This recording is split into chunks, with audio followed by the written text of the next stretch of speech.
menyambut puasa bulan Ramadan. Percayalah tuan-tuan yang rahmati oleh Allah, roh itulah besok yang akan disiksa di alam kubur. Kalau roh saya itulah yang akan disiksa. Sakit ke? Tentulah sakit. Sebagaimana kita bermimpi dikejar oleh harimau itu tadi, kita merasa ketakutan, dan apabila digigit kita rasa sakit. Seperti itulah penderitaan yang akan kita rasa apabila kita berada di dalam kubur, kalau Allah Ta'ala pilih kita menjadi hamba Allah yang diazab oleh Allah Subhanahu wa Ta'ala. Jasad ini tiada guna. Jasad kita ini akan hancur dan binasa. Tapi roh itu kekal dan tak berubah-ubah daripada alam malakut dulu sehinggalah kepada hari kiamat. Ia berbentuk yang sama sebagaimana saya berbentuk saya dan tuan-tuan berbentuk seperti tuan-tuan. Jadi jagalah roh itu. Perihalalah dia. Ingatkanlah dia dengan syahidna, dengan janji kita dulu di hadapan Tuhan sebelum kita dilahirkan oleh Allah Ta'ala. Dengan menjaga dan memperbaiki roh itu, kita akan menjadi hamba Allah yang bersedia menyahut seruan ilahi. Allah kata aqimus solah, dirikanlah solat. Maka jasad ini bersedia untuk mendirikan solat, tidak kira masa dan tempat, sebab roh itu telah beringat. Allah kata bayar zakat, tidak takut-takut dan tidak sayang untuk membayar zakat, sebab roh itu yang menolak. Roh itu yang membuat, roh itu yang menyuruh zahiriah ini untuk berbuat.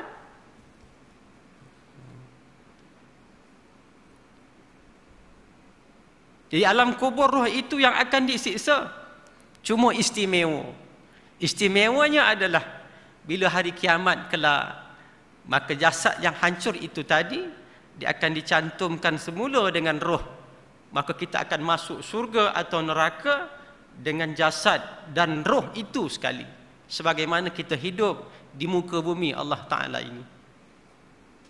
Tetapi di alam kubur, roh kita itulah yang disiksa. Kita akan rasa sakit sebagaimana sakitnya apabila kita bermimpi, mimpi yang tidak menyenangkan, mimpi yang menyakitkan. Dan apabila kita menjadi hamba Allah yang selamat, hamba Allah yang soleh, yang mendapat kebaikan di alam kubur, roh itu jugalah akan mendapat keseronokan sebagaimana kita bermimpi sesuatu yang indah semasa hidup dalam dunia ini.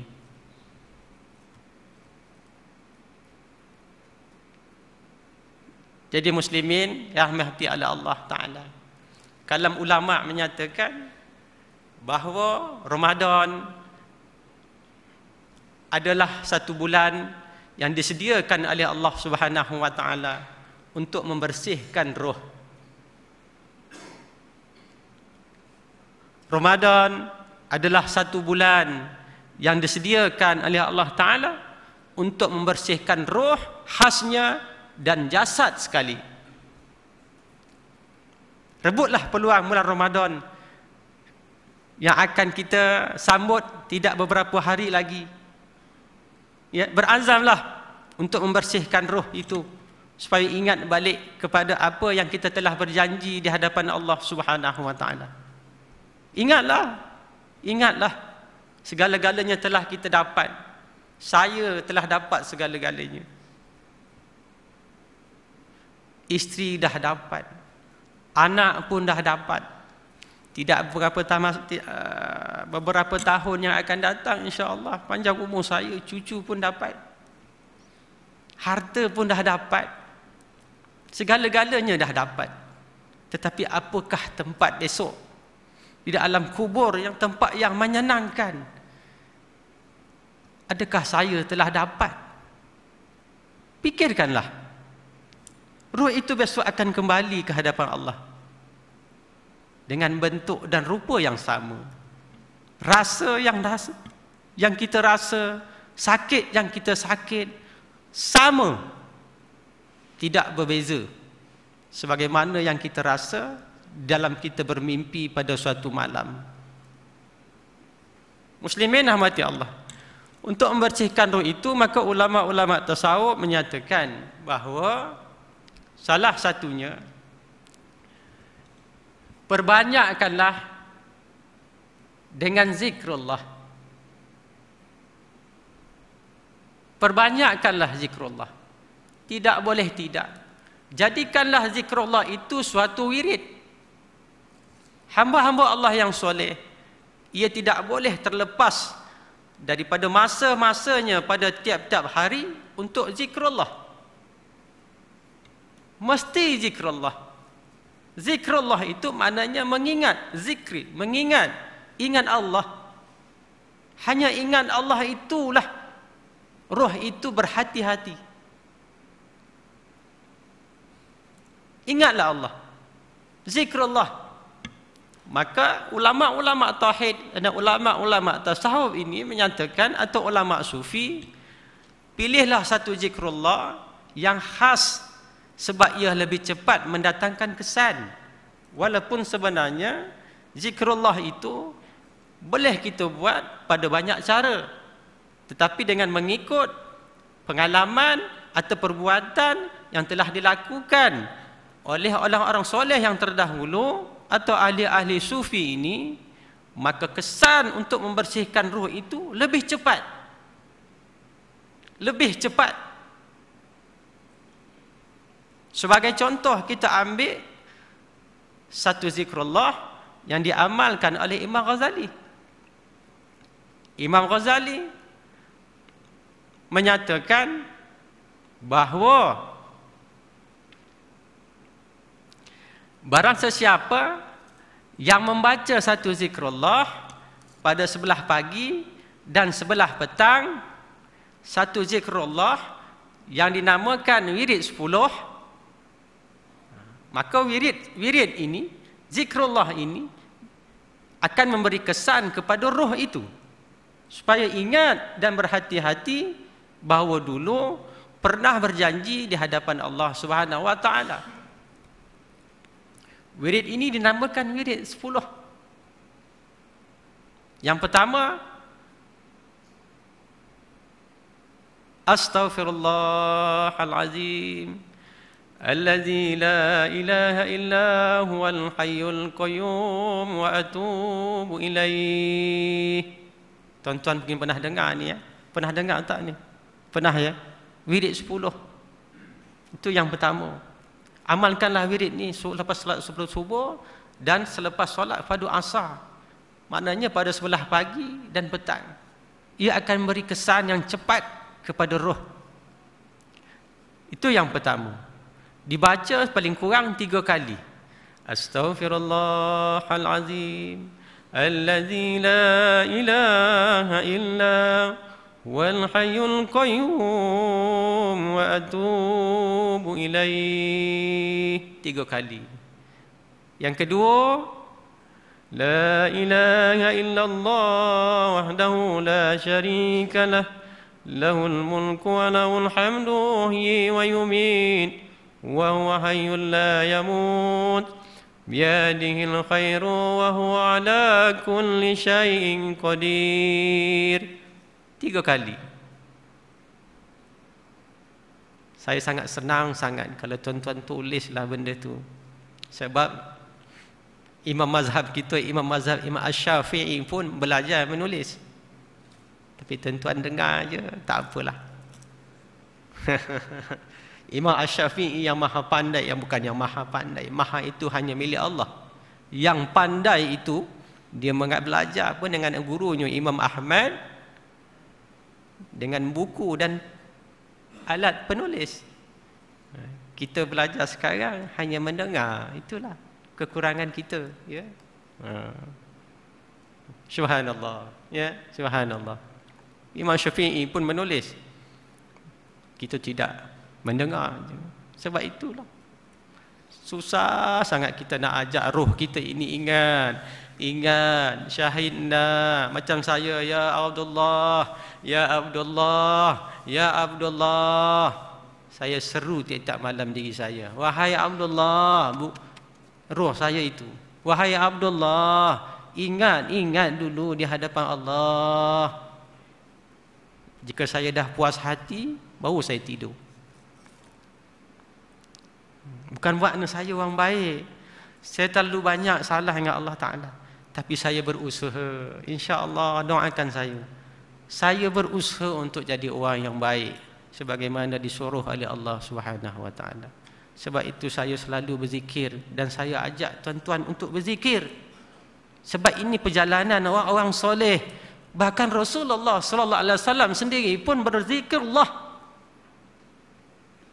Rasulullah tidak pernah meninggalkan zikrullah. Tidak perlu banyak cakap, tidak perlu banyak syarahan, tapi beramal. Beramal itulah yang mendatangkan kesan kepada iman, kepada roh itu. Bukan banyak syarahan, bukan pandai memberi syarahan, bukan hanya pandai berhujah dan sebagainya. Beramal.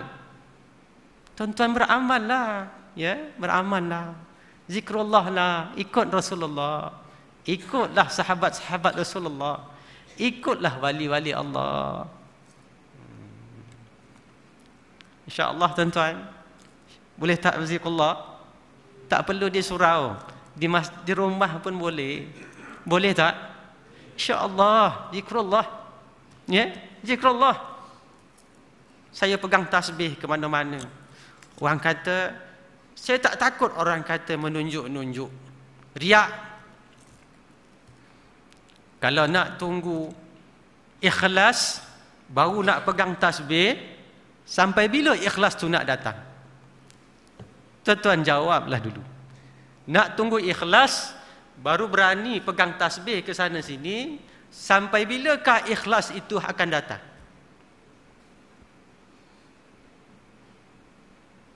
Nak tunggu ikhlas, baru berani pakai serban, sampai bila ikhlas itu nak datang? Takut-takut alamatnya sampai mati pun nanti kita tak ikhlas lagi. Sedangkan makam hendak sampai kepada ikhlas itu mestilah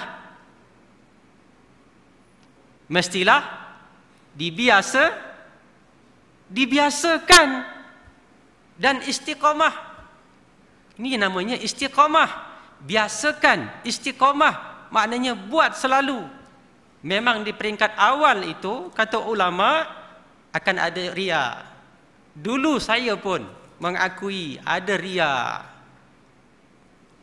Setelah diistiqamah, baru riya itu akan hilang. Kalau nak tunggu ikhlas, baru nak berzikrullah. Nak tunggu ikhlas, baru berani pakai jubah. Nak tunggu ikhlas, nantilah ikhlas dulu, nanti baru ikat serban. Sampai bilalah nak datang ikhlas tu? Biasakan zikrullah, insya-Allah. Dan istiqamah tu makna lain, biasakan, akan dapat kepada darajat atau makam ikhlas. Tuan-tuan jangan peduli cakap orang. Memang orang, mulut ramai, kita tak boleh tutup mulut orang. Orang kata nak tunjuk baik, ya. Contohlah, inilah keadaan suasana pada hari ini. Bila buat baik, orang kata nanti tuan-tuan takut, orang kata kita tunjuk-tunjuk baik, ya, tunjuk-tunjuk belagaklah menjadi orang soleh. Jangan peduli. Tak mengapalah, dan jangan lawan. Biarkanlah. Kita doakan dia mendapat kebaikan. Boleh berbuat sebagaimana kita yang boleh berbuat. Ya, insya-Allah. Pertama, astaghfirullahalazim alladzi la ilaha illa huwal hayyul qayyum wa atubu ilaih. Itu yang pertama. Yang kedua, la ilaha illallah wahdahu la syarikalah, lahul mulku wa lahul hamdu wa yumiit wa huwa hayyul la yamut. Biyadihil khairu ala kulli syai'in qadir. Itu yang kedua. Yang ketiga, wirid-wirid 10 daripada wirid-wirid Imam Ghazali. Subhanallah walhamdulillah wa la ilaha illallah wallahu akbar wa la hawla wa la quwwata illa billahil aliyil azim. Itu yang ketiga. Yang keempat, Subuhun Qudus Rabbuna wa Rabbul Malaikat wa Ruh. Subuhun Qudus Rabbuna wa Rabbul Malaikat wa Ruh. Subuhun Qudus Rabbuna wa Rabbul Malaikat wa Ruh. Maha suci Tuhan Allah Subhanahu wa taala daripada sifat kekurangan. Tuhan sekalian malaikat dan Tuhan sekalian roh. Itu maksud dia, ya. Itu yang keempat.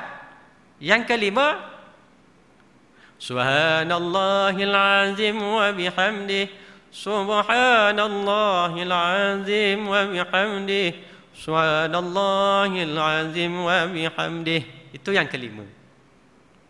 Yang keenam, Astaghfirullahal azim alladzi la ilaha illa huwal hayyul qayyum wa as'aluhu at-taubata wal maghfirah.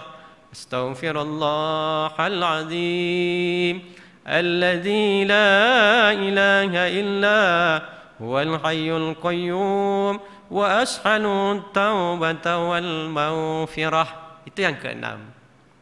Yang ketujuh, La ilaha illallah al-malikul haqqul mubin. La ilaha illallah al-malikul haqqul mubin. La ilaha illallah al-malikul haqqul mubin. Itu yang ketujuh. Yang ke-8, Bismillahilladzi la yadurru ma'a ismihi syai'un fil ardi wala fis samai wa huwas samiul alim. Bismillahilladzi la yadurru ma'a ismihi syai'un fil ardi wala fis samai wa huwas samiul alim. Bismillahilladzi لا يضر مع اسمه شيء في الأرض ولا في السماء وهو السميع العليم. Itu yang ke-8. Tuan-tuan rahmati Allah Ta'ala sekalian, dalam wirid yang ke-8 ni, kalau tuan-tuan amalkanlah insya-Allah. Macam siang tadi, semalam ya, suat khabar kecoh pasal apa tu? Santau tu ya kan? Semalam ya. Tu santau telefon tu ada surat khabar metro ya. Santau telefon. Tuan amalkanlah wirid tu. Jadikan wirid harian. Dibacalah pada lepas solat fardu subuh dan lepas solat fardu asar pada tiap-tiap hari. Insya-Allah kita akan terhindar daripada segala bencana yang tidak baik yang didatangkan oleh sihir. Santau itu sihir ya, sihir. Tapi kena buatlah, amalkanlah. Buat, amalkan, istiqamah sehingga boleh mendatangkan ikhlas. Sehingga boleh ikhlas. Nak tahu ikhlas macam mana? Kalau kita tinggalkan, kita rasa sayang. Hati rasa tak kena. Rasa gelisah. Tak kenalah. Rasa tak puas hati. Rasa tak kenalah. Ni dah sampai pada tahap ikhlas. Sampai pada tahap ikhlas. Imam Nawawi menyatakan, barang sesiapa yang beramal dengan satu wirid-wirid yang khas, jika ia tertinggal pada masa yang ditentukan, maka bila teringat, baca. Maknanya qada. Qada lah. Subuh, seumpama subuh. Kita tak terlajak tidur. Ya? Terlajak tidur sehingga tak bangun subuh. Maka wirid tadi itu seharusnya dibaca selepas solat fardu subuh.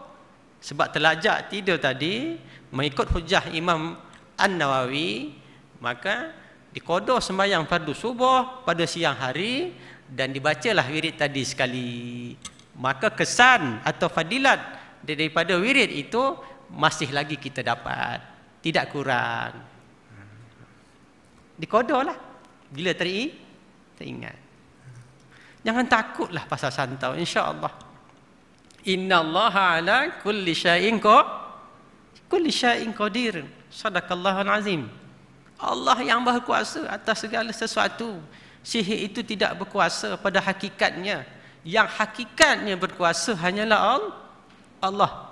Namun ingatlah, sejauh manakah akidah kita mempercayai bahawa Allah lah yang bersifatkan kepada sifat. Dalam sifat 20 itu ada satu sifat yang bernama sifat kudrat, yakni Allah yang maha berkuasa. Sejauh mana sifat kudrat itu yang menjadi salah satu sifat yang wajib, yang 20 dalam ilmu tauhid, menjadi satu pegangan dalam hati kita, i'tikad dalam hati kita, maka sejauh itulah kesannya kepada diri kita. Jika kita yakin bahawa Allah Ta'ala itu yang maha berkuasa, maka santau itu tidak memberi kesan. Sebagai contoh lain, Rasulullah sallallahu alaihi wasallam menyatakan dalam hadis, dan banyak disampaikan oleh orang yang alim, yang pandai-pandai, bahawa salah satu yang boleh mendatangkan ubat bagi segala penyakit adalah habbatus sauda, dalam hadis yang sahih yang diriwayatkan oleh Imam Al-Bukhari. Kalau tuan-tuan mengaji ilmu hadis, maka tuan-tuan akan mendapati bahawa Imam Al-Bukhari ini seorang ulama hadis yang tempatnya berada di nombor 1. Nombor 1 bermakna segala hadis yang diriwayatkan oleh Imam Al-Bukhari dipercayai 100% nilainya. Yang nombor 2-nya Imam Muslim. Yang nombor 3, 4 dan imam-imam yang lain. Hadis yang menyatakan bahawa Rasulullah pernah bersabda bahawa habbatus sauda itu ubat segala penyakit diriwayatkan oleh Imam Al-Bukhari. Bermakna hadis ini boleh kita percayai 100%. Tuan-tuan yang dirahmati oleh Allah, sekarang ini akidah kita percaya kepada ubat. Bukan akidah itu percaya kepada Allah. Bukankah kita berakidah ahli sunnah wal jamaah? Apakah dia i'tiqad ahli sunnah wal jamaah yang dibawa oleh Imam Abu Mansur, Abu Musa al-As'ari, Abu Isa maksudnya,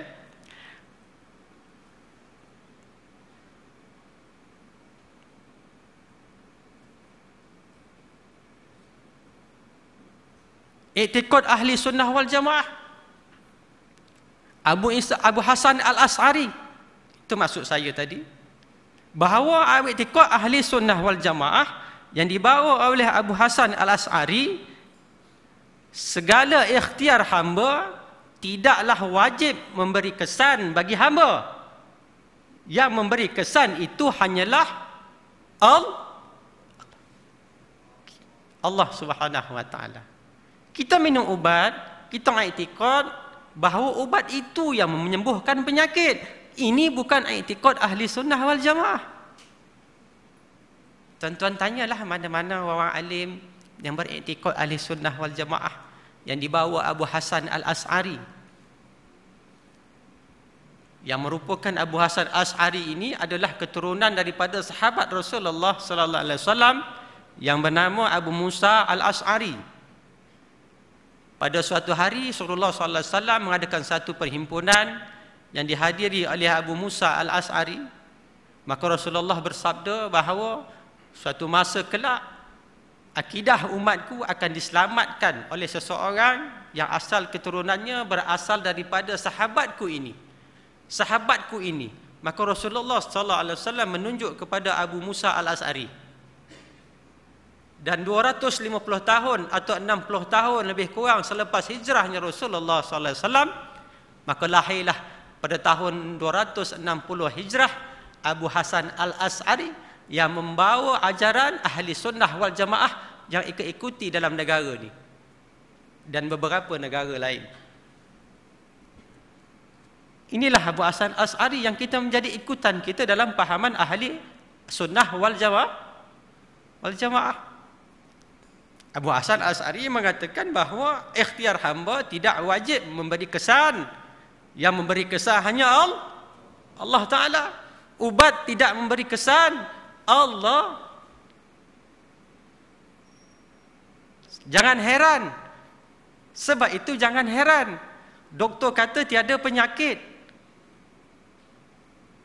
tapi sakit. Duit dah habis rata-rata ribu, tapi sakit. Doktor kata tidak ada sakit penyakit. Dah scan dah, tidak ada penyakit, tapi sakit.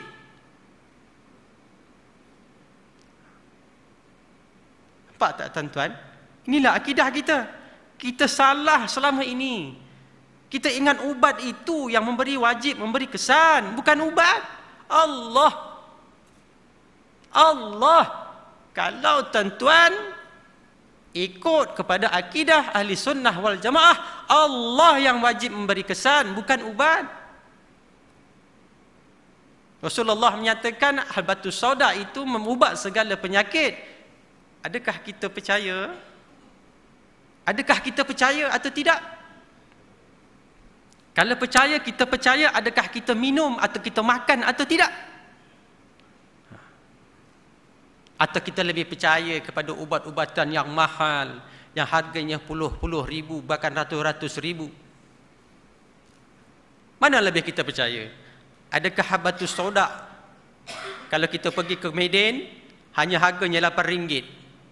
Nabi disabdakan oleh Rasulullah sallallahu alaihi wasallam, daripada ubat-ubat yang harganya berpuluh-puluh ribu, bahkan ratus-ratus ribu, tidak disabdakan oleh Rasulullah sallallahu alaihi wasallam. Ini persoalannya adalah akidah. Kalau kita merasa ubat itulah mendatangkan kesan, maka sebenarnya kita telah tergelincir daripada pahaman ahli sunnah wal jamaah. Akidah kita telah bersebelah, menyebelahi pahaman qadariyah. Pahaman qadariyah ini takrifnya adalah segala ikhtiar hamba memberi kesan. Ini qadariyah. Ahli sunnah wal jamaah, segala ikhtiar hamba tidak memberi kesan. Yang memberi kesan itu wajibnya Allah. Kalau tuan-tuan merasa yang demikian, maka sebenarnya akidah kita telah lari daripada jalan yang akidah yang sebenar. Minumlah habatus sauda. Kalau tuan-tuan tak tahu kelebihan habatus sauda, tuan-tuan makanlah habatus sauda. InsyaAllah dapat kelebihan. Tapi ingat kata Rasulullah sallallahu alaihi wasallam wa ala alihi wasallam,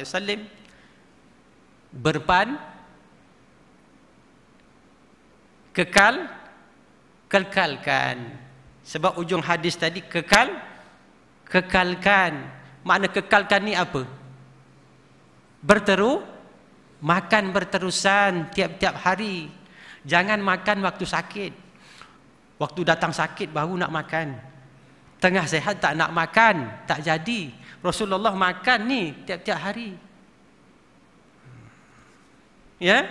Akidah, ingat akidah, bukan ubat. Allah yang menyembuhkan. Itu akidah kita. Sebenarnya Abu Hasan Al-Asy'ari ini pun sebelum ia membawa aliran sendiri yang dinamakan pahaman ahli sunnah wal jamaah, ia juga berpahamkan kepada pahaman Jabai. Jabai ini dikenal kemudian dengan pahaman Mu'tazilah. Ya?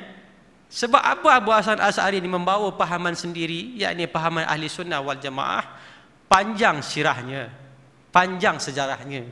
Kalau saya nak sampaikanlah, tuan-tuan dah tak mengizinkan ya. Nanti tuan-tuan marah dengan saya pula sebab lama sangat habis. Ya. Panjang sejarahnya. Sebab pada masa itu Abu Hasan Asy'ari dilahirkan pada tahun 260 Hijriah. Selepas hijrah Nabi sallallahu alaihi wasallam daripada Mekah ke Madinah.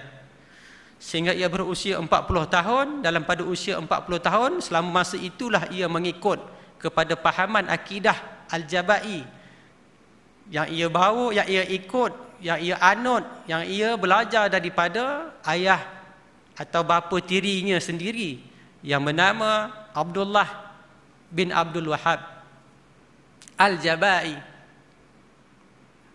Dia ikut pahaman ini, akidah ini, bapa tirinya. Ya. Selepas ia berumur 40 tahun, ya, dalam keadaan umat Islam pada hari itu lahirnya begitu banyak pahaman-pahaman yang sesat, di antaranya pahaman Syiah yang mengikut Imam Hasan Al-Asy'ari. Ia tidak setuju pahaman Qadariyah, Mu'tazilah, ya, dan yang lain-lain pahaman. Maka dia rasa tak puas hati, sebab akidah itu telah tergelincir daripada akidah sebagaimana akidah Rasulullah dan para sahabat-sahabat Rasulullah, tabi'in dan selainnya, dan yang lain-lain. Sehingga pada suatu malam, Imam Abu Hasan Al-Asy'ari yang membawa pahaman Ahli Sunnah wal Jamaah itu tadi bermimpi didatangi oleh Rasulullah sallallahu alaihi wasallam selama 3 malam berturut-turut. Apa yang disuruh oleh Rasulullah adalah hal yang sama, iaitu menyuruh Abu Hasan Al-Asy'ari supaya menyelamatkan akidahnya dan menyelamatkan akidah umat Islam pada hari itu. Peristiwa ini berlaku pada tahun 300 Hijrah Rasulullah sallallahu alaihi wasallam. Kalau sekarang ini 1000 lebih, ya. Berapa hijrah sekarang?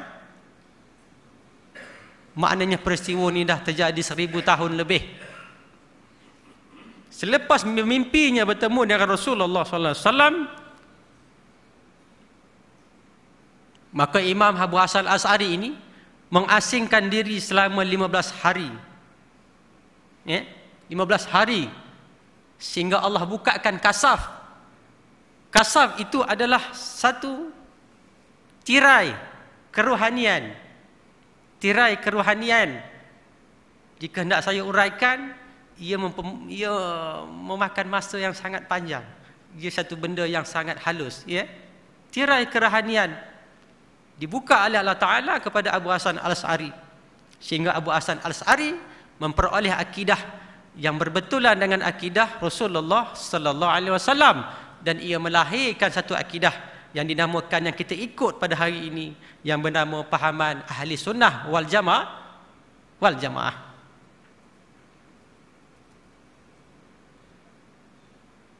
Jadi ingatlah, tuan-tuan rahmati Allah Ta'ala, beringatlah, jaga akidah itu.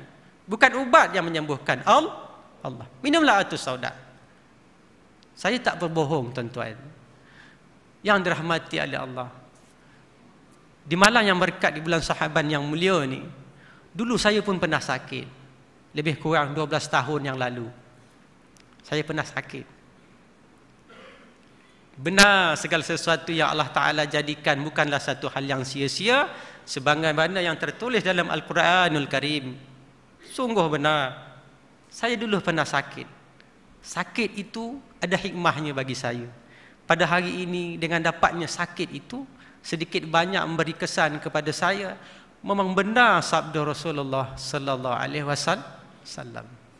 Tiap-tiap kali saya buang air kecil, akan keluar darah.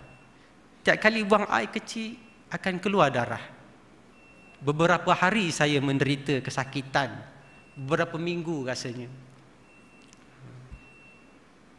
Habatus sauda itulah yang saya makan. Saya tak makan ubat lain. Saya makan habatus sauda dan madu lebah. Habatus sauda, madu lebah adalah makanan sunnah Rasulullah sallallahu alaihi wasallam. Itulah yang saya makan. Hingga suatu hari saya menderita yang sangat sakit. Hendak bangun pun tak larat. Menangis saya, sakit sangat. Dan saya hendak bangun nak ke bilik air itu, Masya Allah, Allah lah yang menjadi saksi akan yang perkataan saya pada malam ni. Sakit sangat. Saya gagalkan juga masuk ke bilik air. Dan saya buang air kecil, keluar 3 ketul darah yang saya tak tahu apa benda. Itulah yang membuatkan saya menderita beberapa hari. Darah keluar, darah kencing, darah. Kuat air kecil, darah.